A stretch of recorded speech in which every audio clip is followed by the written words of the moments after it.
another plan. I wish we did. Okay? But we don't.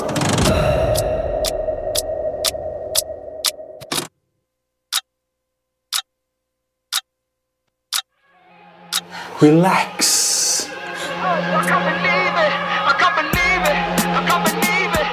We have a price. Written, produced and directed by filmmaker Khalid El-Jelailati, Nandi will be one of original South African films to be previewed at the Durban International Film Festival, set to take place from the 22nd of July to the 1st of August this year. The movie tells the tale of struggling drug addicts, Nandi and Carl, who are forced to turn to prostitution to feed their habits. And to tell us more about the film that features recognizable South African cast such as the likes of Lorcia Cooper, Camilla Waldman, Anga Makhubalo and many others, Khalid joins us now via Zoom. Khalid, a very good morning to you. Thanks for joining us. Welcome to Morning Live. Hi, morning. How are you? Good, Khalid. Good to have you on the show this morning. First of all, tell us what this Nandi film is all about and what really inspired you producing this film. Well, just to mention, I produced this film with Alessio produced it with Manuel and myself. Okay. The film is about choices. It's about the consequences of choices and the dark paths people go down when desperation becomes their only option. Okay. Now let's talk about the key characters, Nandi and Carl, and how their story develops in the film. Sure. I mean, I think, Tenjiwe, who plays Nandi, and Richard Gao, who plays Carl, their relationship is that they're a crutch for each other. So they're both desperate. They're both estranged from their families. And like I said, they're crutches for each other. But really what leads us to another relationship that Nandi deals with, which is with her father, who's played by Dumisani Mbebe. And the estrangement they have and the miscommunication between father and daughter. And that's, one of the main relationships in the story as well. And I see that you highlight pertinent issues of drug addiction, prostitution, crime. Tell us more about this. Tell us more about why this was important for you to address. You see, I think every filmmaker, and especially for myself, I use films to explore and to learn. And usually I think crime is represented as one-dimensional. And I think, when you're dealing with desperation, it becomes a little more complex. And my only hope really is that I can search more and maybe provide a little more information for an audience to start asking questions. And I see that you brought in stellar cast that are part of this film. Yeah. I mean, it's an all-star cast. Just take us through, the inspiration behind the selection of these characters and what each, or rather, and the kind of value that they will each add to this film. Sure. I mean, it's, the value that an actor brings to a role is something that's very difficult to explain. Yeah. But every director hopes that they can get a few cast members to at least embody. That's mainly our hope sometimes, that maybe 20, 30, 40% of the cast members truly embody the characters. Yeah. And I was just lucky enough where, as you can see the lineup of the film, every actor is that for me, and I was very blessed in that way.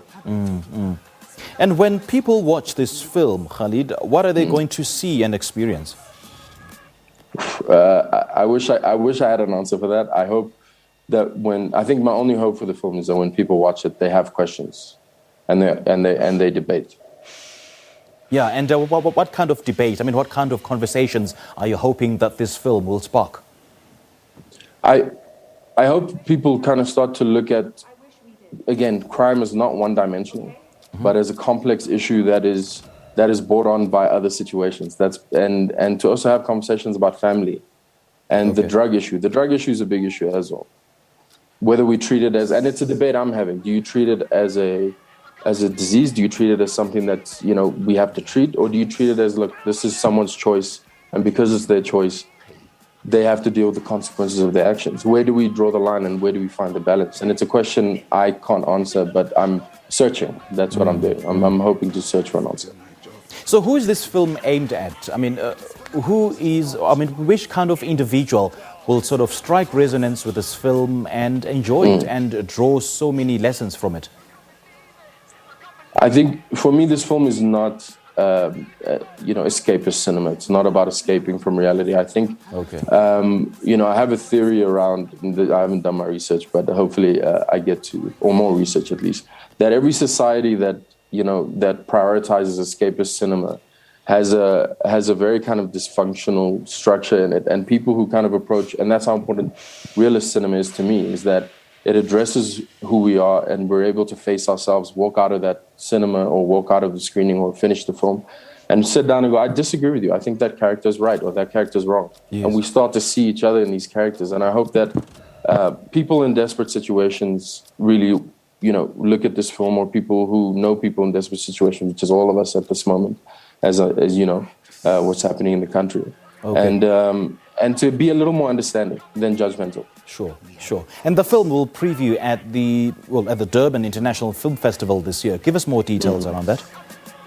I think, look, if I could take an opportunity, the details of this is on the website for the Durban Film Festival. I'd just like to say, Durban, for me, the Durban Film Festival is such a pivotal platform for our industry, not just in South Africa, but maybe one of the most important on the continent.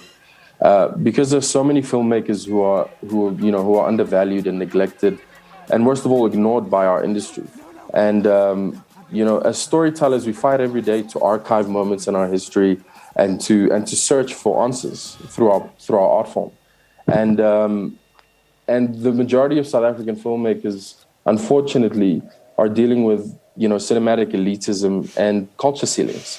And I think it's really important for platforms like DIF to be, for more of them to be had, because it allows people who will have nowhere to go. They won't be able to go to the cinemas. They won't be able to go to platforms because they don't have enough resources and development to have somewhere to take their films and to be able to showcase their art and get some feedback from.